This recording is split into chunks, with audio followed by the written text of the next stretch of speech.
Pagbasa mula sa ikalawang sulat ni Apostol San Pablo sa mga taga-Korinto. Mga kapatid, ipagpaumanhin ninyo kung ako'y naguugaling hangal.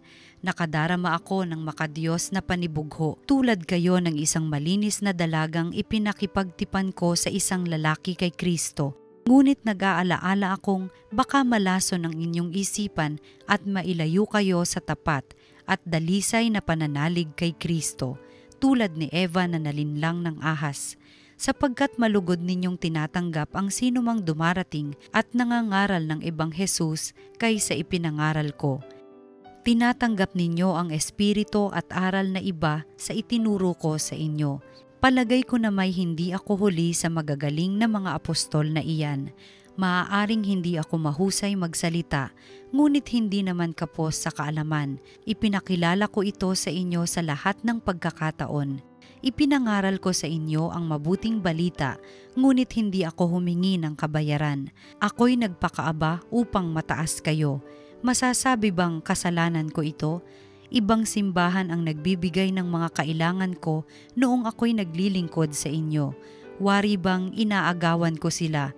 Matulungan lamang kayo. At nang ako'y kapusindihan, hindi ako nakabigat kanino man sa inyo. Hindi ako nakabigat kanino man sa inyo sapagkat dinalhan ako ng tulong ng mga kapatid sa Macedonia. Mulat sa pool ay iniwasan kong makabigat sa inyo sa anumang paraan at iyan ang gagawin ko habang panahon. Sa ngalan ni Kristo na sumasa akin, hindi ko ititigil ang pagmamapuring ito kahit saan diyan sa Akaya. Bakit ko ginawa ito? Dahil ba sa di ko kayo mahal? Alam ng Diyos, mahal na mahal ko kayo. Ang salita ng Diyos.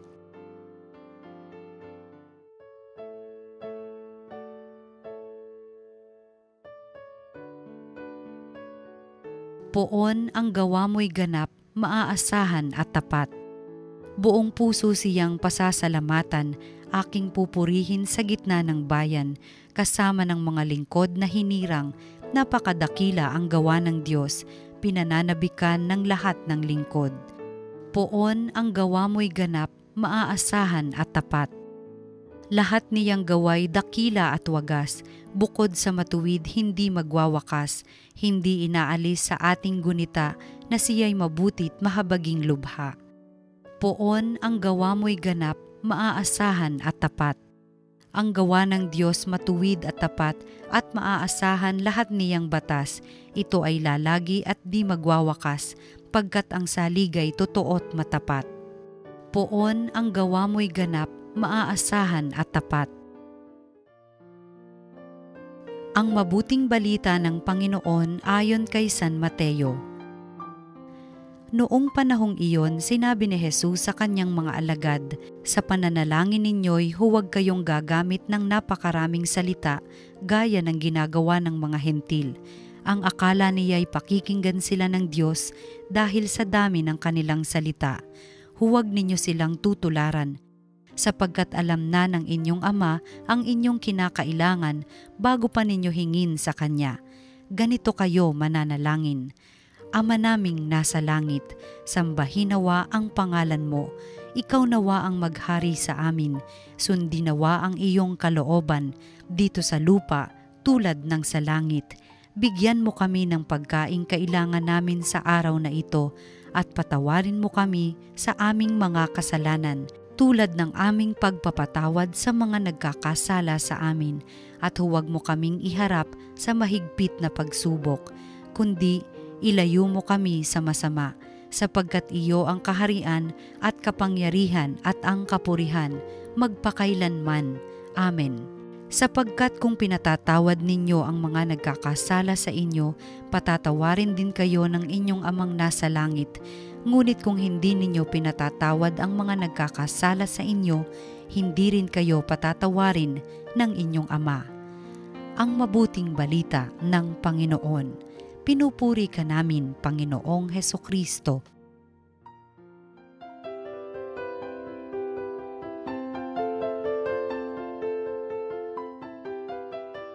Magandang araw po sa inyong lahat. Puri't pasalamatan natin ulit ang napakabuting Ama sa langit dahil binigyan tayo ulit ng pagkakataon na pagdinayan ang kanyang banal na salita. Alam yung banal na salita, sabi nila, is of the bread of life, tinapay ng buhay. No? Kaya magpapasalamat tayo sa Diyos dahil sinusustentong tayo ng tinapay ng buhay, ang banal na salita. Simulan natin ulit sa panalangin. Minamahal namin Ama sa langit, kami napupuri, nagpapasalamat sa iyo dahil sa mga biyaya binibigay mo sa bawat sandali ng aming buhay. Panginoon, sana po ay padala mo ulit ang banal na Espiritu, ay pabanalin, palakasin, gamutin sa aming kahinaan, karamdaman, at bigyan lakas na sundan yung kalooban, at bigyan lagi ng liwanag na makita namin ang katotohanan. Ito hinihingi namin sa magitan ni Jesucristo, kasama ng Espiritu Santo, magpa sa walang hanggan. Amen. Mga minamahal kapatid, simulan natin ulit sa unang pagbasa. Alam niyo ito, sa unang pagbasa may problema sa Korento Kasi ang daming naging preacher. Gaya ngayon, mga preacher tungkol sa ating Panginoon, mga Kristiyano, at nababahala San Pablo. Kasi may mga preacher noon na tiwali doon sa mga turo ng ating Panginoon. At yung mga taga-Korento ay naniniwala sa kanila, confused ang mga tao. Kaya sabi ni San Pablo, hindi naman siya nagyayaman, ako'y pakinggan nyo. Pero sabi niya, makikita mo ang isang nagpapaliwanag, isang preacher, sa magitan ng gawa. No? Magitan ng gawa. Kaya ganoon din ang panantayan natin. Alam nyo, minsan kasi, paano tao ba sinasabi ng gano'n, ganyan-ganyan. Kaya ang ating pang nagbigay siya ng isang standard. Sa magitan ng kailang bunga, makikilala mo sila. By their fruits, you shall know them. No? Kaya makikita. Kaya, halimbawa, okay, sa mga TV ngayon, may mga preachers. Ako nakikinig din ako sa yung mga Protestant, kaya na Billy Graham, sina Roberts, gano'n. At magaganda, no? Pero ito yung tandaan nyo. Kung nakikinig kayo sa isang tele-evangelist, nagsasalita tungkol sa reliyon, sa TV, at pagkatapos yung nakinig sa kanya, ikaw ay na-inspired. Ikaw ay napalapit sa Diyos. At nakapagbago ka. Yun. Tama po siya. Sa sugo ng Panginoon. Pero kung halimbawa, after preaching, after yung kanyang show sa TV, na-attract ka sa kanya, yung sa preacher. Ay, believe na ako. Memorize yung Bib. Ang galing niya magsalita. Sa kanya ka umanga, hindi sa Panginoon. Hindi sa sugo ng Panginoon. No? Totoo yun. No? Kasi bakit? Believe na believe sila. Ay, mas close pa sila doon sa preacher. Alam ko may mga pare na dahil magaling sila magsalita, etc., medyo itsura, hinahabol sila. Kung saan sila pupunta. Kung saan mali po yan. Okay lang.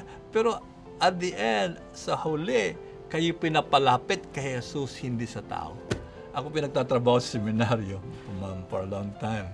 At sinasabi ko sa aking mga seminarista, theologians, kung kayo po'y nagbigay ng homily, at ang pinalakpakan nila, ikaw, hindi ang Panginoon, you failed as a preacher.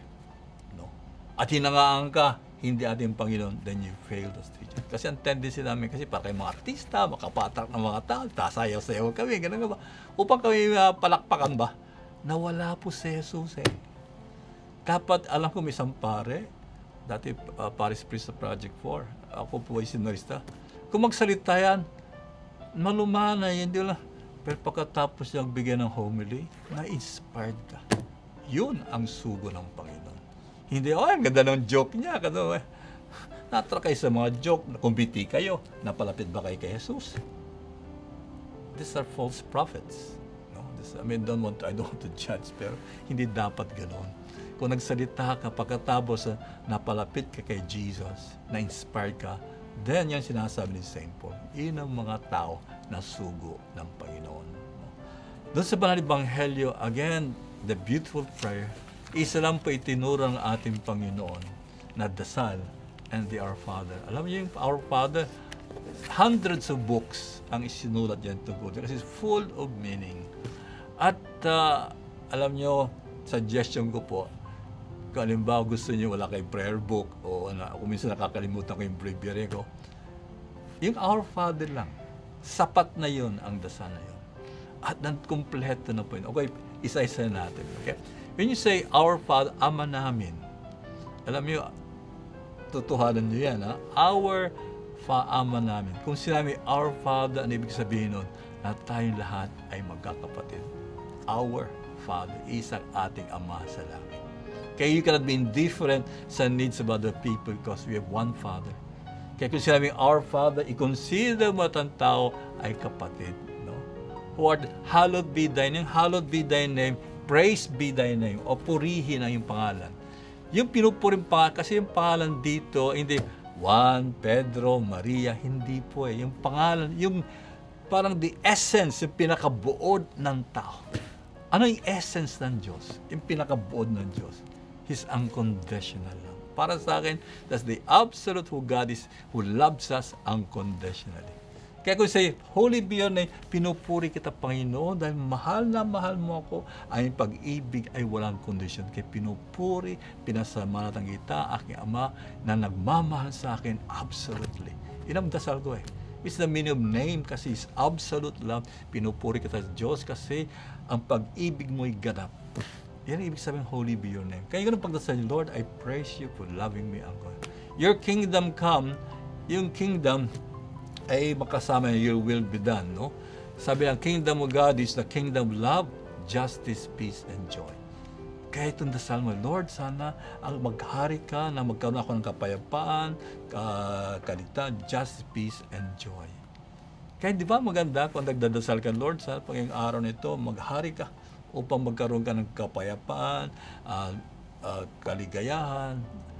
At ang dasal ko doon para sa mundo. Na sana, Lord, ay sa mundo magkaroon ng kapayapaan, katarungan, at kaligayahan. So that's your kingdom. Your will be done. Alam nyo kasi your will be done, ilagay natin, sisipan natin lagi. Sa karunungan ng marunong ang Diyos, di ba? At mahal tayo ng Diyos. Dahil marunong ang Diyos at mahal tayo ng Diyos, siyempre, lulubin niya lang kung pinakamaganda sa atin eh. Yun ang will niya. No, yung pinakamaganda para sa atin dahil mahal tayo ng Diyos, marunong ang Diyos, alam yung future ng Diyos, kaya He will only will what's the best for us. Kaya Lord, sana magawa ko yung kalooban. Kasi alam niyo mga kapatid, ay hindi natin, yeah, the Lord will this for you, pero kung ayaw mo, sayang, hindi ka pipilitan ng Panginoon. Kaya sana magamtang ko ang yung kalooban. They will be done on earth as it is. Give us today, yung daily bread, ang daming interpretation dyan. Ang isang interpretation, Lord, ibigay mo na yung tinapay na kakainin namin sa langit ngayon. No? Yan ibig sabihin niya.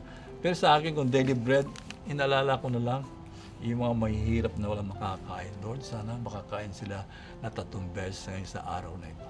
Inandasal ko doon eh. And again, yung forgive us our sins as we forgive those who sin again. Mga kapatid, yung isang dasal na inulit ng Panginoon naman na magpatawad tayo. Kasi hindi tayo nga makakapasok sa langit. Kundi ba, halimbawa, may hindi ka pinatawad ngayon, may tinakil ka, namatay ngayon sa araw nito, sigurado yan, impyerno yan eh. Kahit ang ginawa mo, sabi ko no last week eh, kahit ibinigay mo lang ang sarili mo, kung may isang hindi pinatawad.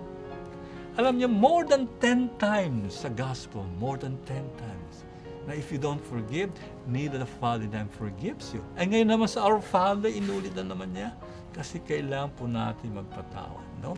And do not bring us to the test, but deliver us from evil. Mga kapatid, please tutuhanan niyo yan. I-concentrate, do not bring me to the test, but deliver us from evil. Kasi po mga kapatid, kung minsan, bibigyan tayo ng trials. Ang hirap, napakasakit. Alam ni Jesus yan eh. Kasi siya mismo ay binigyan ng test eh. Yung doon sa Agony in the Garden, pinawisan siya ng dugo eh. At ipinagdasa, sana Lord, do not bring me to that test. Ang hirap kasi. Halimbawa, isang seminarista ko eh. Yung isang novice ko. Namatay yung mother niya. Oh. Okay, after 10 days namatay yung father niya. Ay talaga, yun ang test. Sunod-sunod. Kaya Lord, kaya everyday i-concentrate, do not bring, but deliver us from evil. Kasi po, wala tayong laban sa evil kung wala ang Panginoon. Kaya hingin to not bring us, but deliver us from evil today. No? Kaya ito pong dasalin nyo. Dasalin nyo yan sa umaga with all concentration.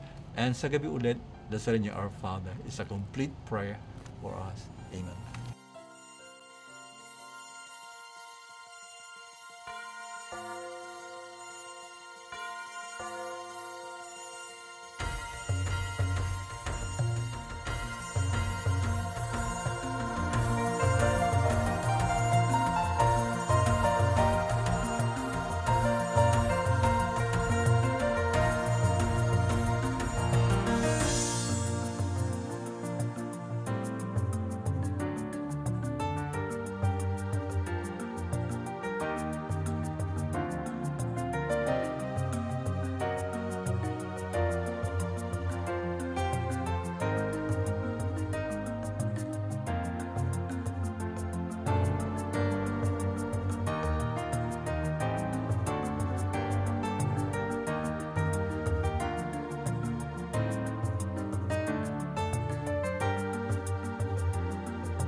through His loving love.